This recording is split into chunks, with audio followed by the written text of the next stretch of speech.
actually slept alright. It wasn't too cold. That's a huge bonus. Just gonna get some water. I got a coffee on the go.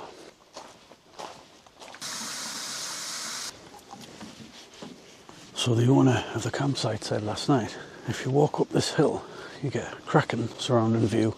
Now it's only just after 6 in the morning, so I'm trying to be quiet.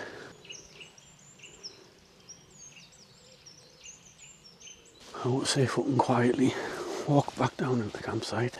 I'll have coffee and breakfast, see if we can get packed up nice and early.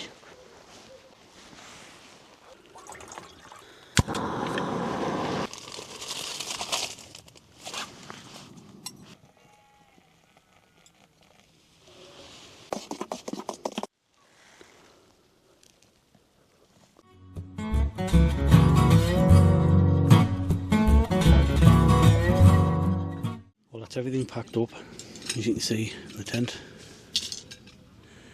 all sorted. I've just got to load it all into the bike.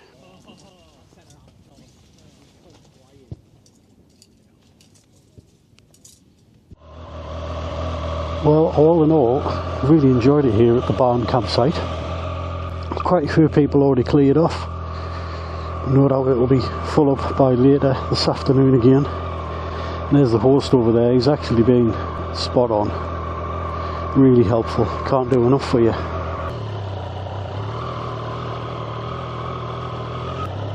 So before we head to the next campsite, I'm going to head a little bit deeper into the lakes. And I think it's called Ennerdale River. I'm going to check that out. But here's to a better day than what we had yesterday.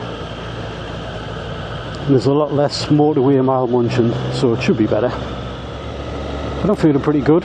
Last night's sleep was okay, and it was actually quite warm, which I was shocked. I normally freeze during the night with my summer sleeping bag, even during summer. I think we're going to get some bit of an impromptu petrol stop. Makes sense to fill up while you can, I think.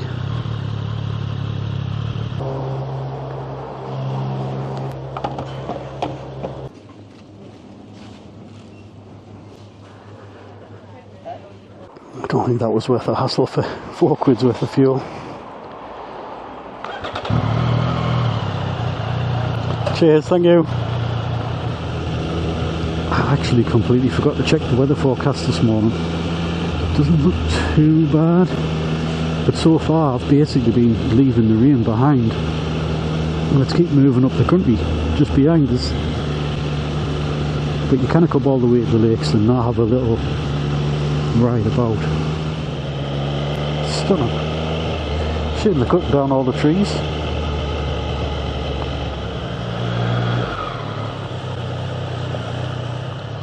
In fact, I might just park here out the way.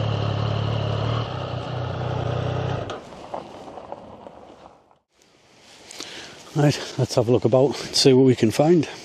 I was speaking to a couple of chaps at the car park, and there's no toilet here. And I'm having to carry all this gear.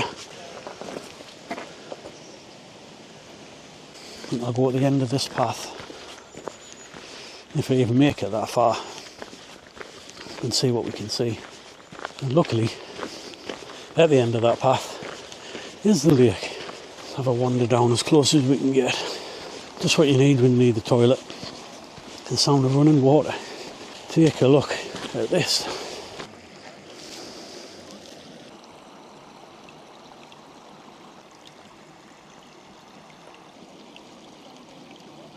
Well, as much as I'd love to stay and admire this view a bit longer, I'm going to have to head back to the bike, find a toilet and get some breakfast. Or should I say second breakfast.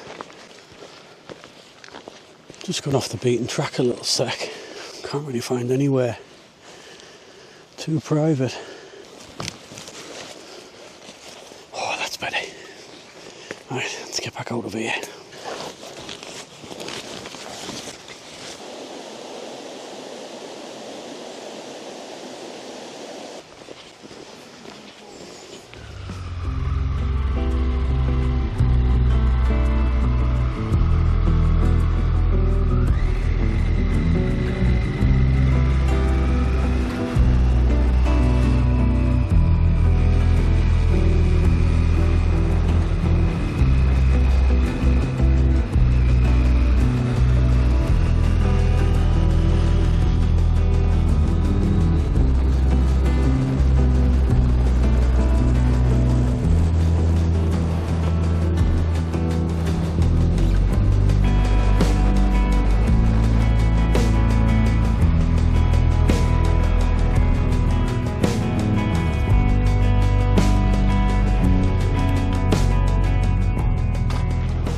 We've just stopped at a Shell somewhere in Carlisle. Got a Costa coffee,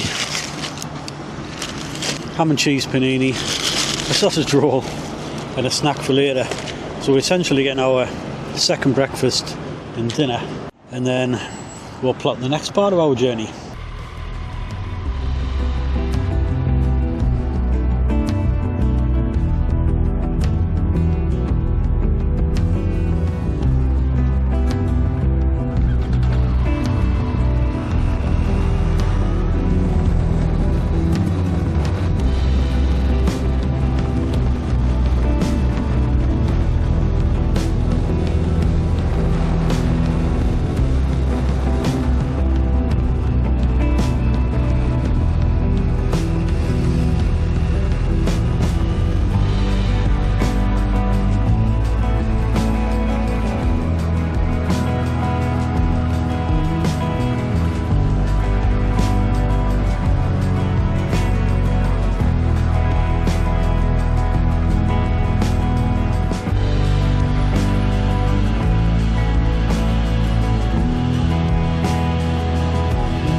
And here we are at Hensol Holiday Homes in Castle Douglas, Galloway Forest. And this is us for the night. So rather than pitching up the tent for the third and final day, we're staying in the Drummerland rig. We've got a campfire, got no wood, I'll have to figure out where you get that from. And we've got a fridge. I think I'm going to get the cord for the machine, get the bike unpacked, see about getting some wood, and then we can chill out.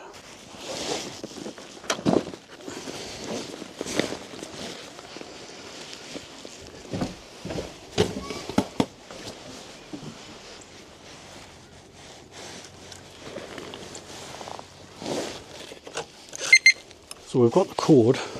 Let's see. Champion.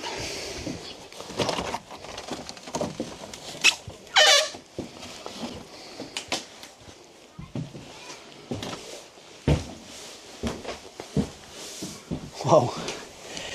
So we've got an ample amount of beds, a huge chair, a toaster, kettle, and a fridge, which is absolutely fantastic because we just bought some beer. A microwave. Coming from a tent for the last 2 days, this is somewhat luxury for the last night.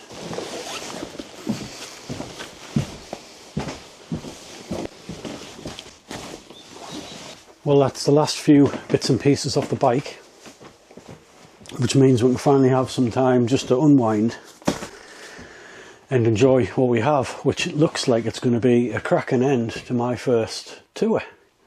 So day 3, well actually it's already about 4 o'clock or so, but that still leaves plenty of time to have some tea, have a fire, have a little walk around, and more importantly, have a few beers. Cannot wait. We've just had tea, which was basically just something I picked up from the Shell garage back in Carlisle, but it meant I didn't have to get the stove out, which just buys us a bit more time to relax. But I think now that we've settled, I'm going to have a wander down into the main area and let's just see what the site's all about. Looks like the campsite goes actually way in the corner of those trees, and obviously you've got all of these log cabins, and obviously that one's ours. Campfield behind there, and that looks like the main pitching area, so let's have a quick wander through this part. Would love to get something like that one day.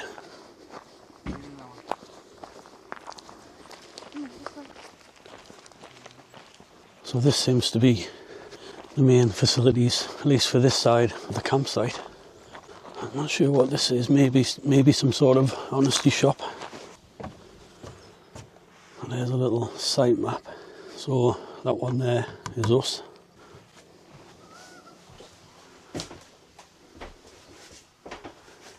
Yeah, it's a little honesty shop, so you put your money in here. What have we got?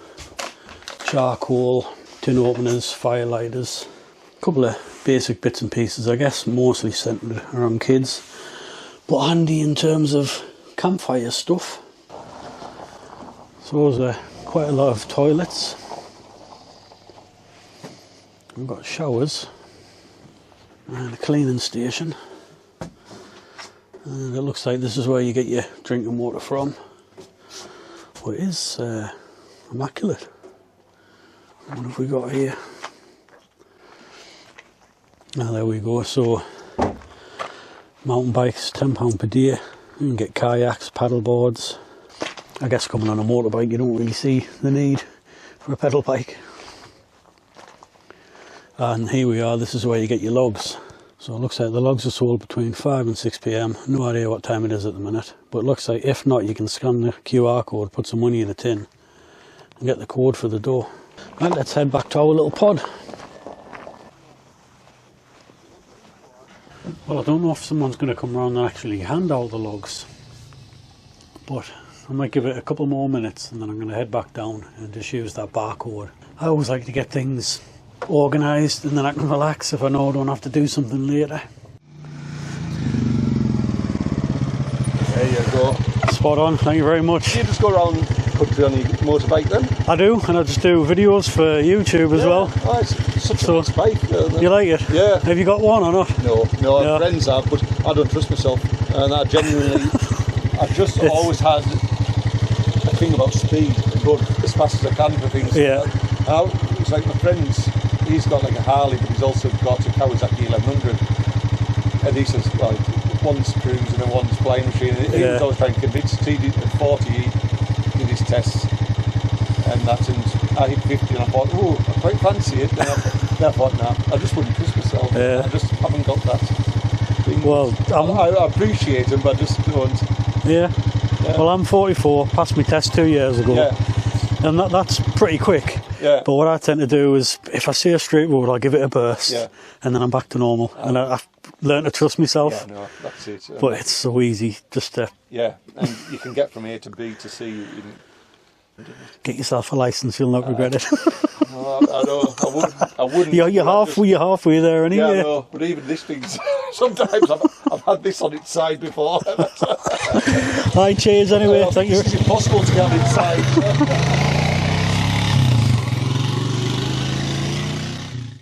And probably for the first time ever on a moto camp, I'm going to get my beer out of the fridge. So as you can see, I've got it fully stocked with all the priorities. Perfect. I actually bought these at the petrol station on the way here and I couldn't get the fourth one in my rucksack because it is quite a bit of weight. But there was a guy sat there eating a pasty and I basically gave it to him and he was a bit shell-shocked. I was trying to explain that I couldn't fit it in my backpack, but I think he was a bit wary. But he took it anyway. So, because there was no bud, I had to get San Miguel. I used to always say you can't beat a coffee or your first coffee on a campsite, but I think now you can't beat your first beer after a day's riding. But I think after these 3 days I've definitely caught the bug. Although yesterday during the day didn't go to plan at all. I mean, it was a bit of a disaster, but it was still a good night and it was still a good campsite. So overall I still enjoyed the day, and today the ride here was absolutely spot on. Nothing went wrong. This place is top notch. Just had another little wander about and I'm having a closer look at these other pods. I'm going to guess these are more expensive than the one that I've got, but how cool is that?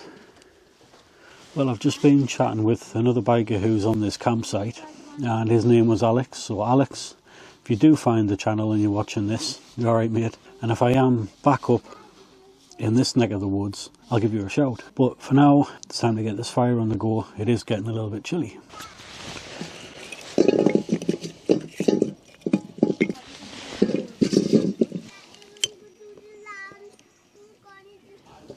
Well, campfire's finally gone. It took some lighting for some reason. And the place is still quite busy.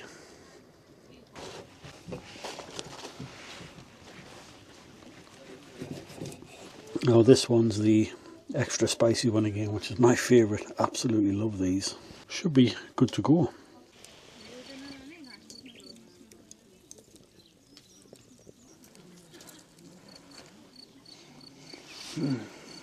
Cooked to perfection. I've said it before and I'll say it again. Kebab is no match for these. Gorgeous. It's about 10:30 and the fire, for whatever reason, just refused to stay alight. Probably would have helped if I got some fire lighters. But anyway, I think I'm going to call it a night. See if I can get a good night's sleep in here, which I'm sure I will. And then I'll be nice and fresh for the ride home tomorrow. But all in all, these last 3 days have been absolutely fantastic. Really enjoyed it from start to finish.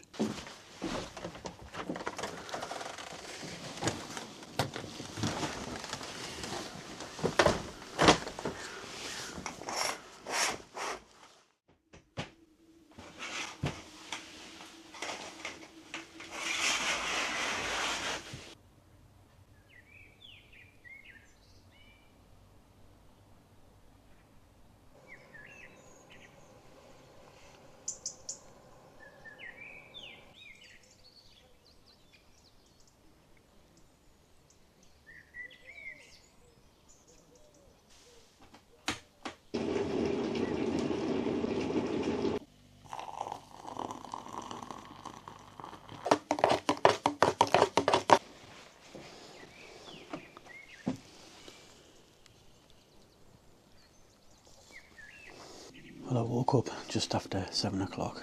Pretty good sleep, as you would expect. There's not many people up yet, so I'm still having to be quiet. But I'm going to have my coffee, and I'm not going to hang about this morning. Shouldn't take too long to get the bike packed up. Obviously I don't have the tent to put down. Breakfast is done. We've got more stuff already packed back onto the bike. Just got a few bits and pieces down here. And as part of my new ritual, I'm going to leave a Monkeywood garage key fob somewhere in here. Not necessarily going to hide it, but I think I'm just going to leave it on there, and then I'll see if anybody in the future picks it up, scans the code and makes the way back to the channel.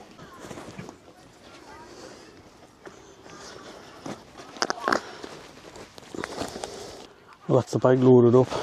Just got to strap that on and then hit the road.